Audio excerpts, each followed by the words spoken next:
যে রান্নাবাড়ে আজকে গাঁটি কচু, আলু আর মটর ডালের বড়ি দিয়ে নিরামিষ ঝোল রান্না করে দেখাবো।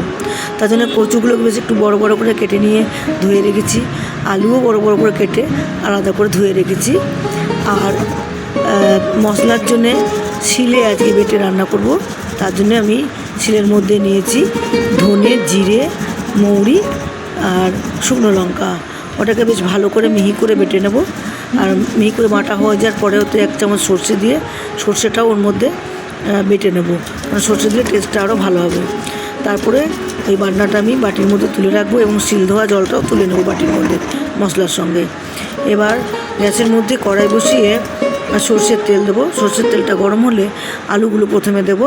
আলুগুলো একটু ভাজা ভাজা হবে, তার মধ্যে হলুদ দেবো, নুন দেবো। আর ওটা ভাজা হলে একটু আমি ওই কচুগুলোকে দিয়ে দেবো। কচুগুলো দেওয়ার পরে কচুগুলো যখন একটু নাড়াচাড়া করার পর আমি ওই বাটা মশলাটা দিয়ে দেবো। বাটা মশলাটা দিয়ে নাড়তে নাড়তে আমি তার মধ্যে লঙ্কা গুঁড়ো, কাশ্মীরি লঙ্কার গুঁড়ো এগুলো দিয়ে দেবো, যাতে ঝালও হয়, একটু রঙও হয়। তারপরে আমি জল দিয়ে দেবো।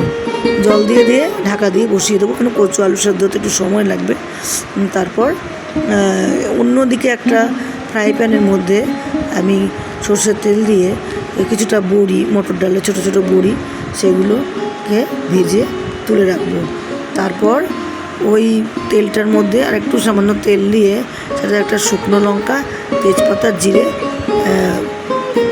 ওটাকে ফোড়নের জন্য ভেজে রাখবো, কারণ এইটা দিয়ে আমি ছোঁক দেবো লাস্টে। তারপর দেখুন এদিকে কচু আলু যখন সেদ্ধ হয়ে যাবে, ঢাকনা খুলে দেখবো যে মোটামুটি ঝোল আমার রেডি। তখন আমি এগুলোকে দিয়ে দেবো, যে বড়ি, ভাজা বড়িগুলোকে দিয়ে দেবো, নিয়ে ফোটা হতে দেবো। ফোটা দেওয়ার পরে ওই যে ফোড়নটা দিয়েছি, ফোড়নটাকে আমি ছোঁক দিয়ে দেবো ওর মধ্যে। না, খুবই অসাধারণ এটা খেতে লাগে। আপনারা এটা বানিয়ে দেখবেন যে কেমন লাগে। এটা নিরামিষ একটা রান্না, খুব সুন্দর খেতে। গরম ভাতে এই কচু আলু বড়ির ঝোল অসাধারণ লাগে। ভালো লাগলে অবশ্যই আমার চ্যানেলটা সাবস্ক্রাইব করবেন আর লাইক কমেন্ট করবেন। কেমন হয়েছে আমাকে অবশ্যই জানাবেন। আর আপনারা খুব ভালো থাকবেন।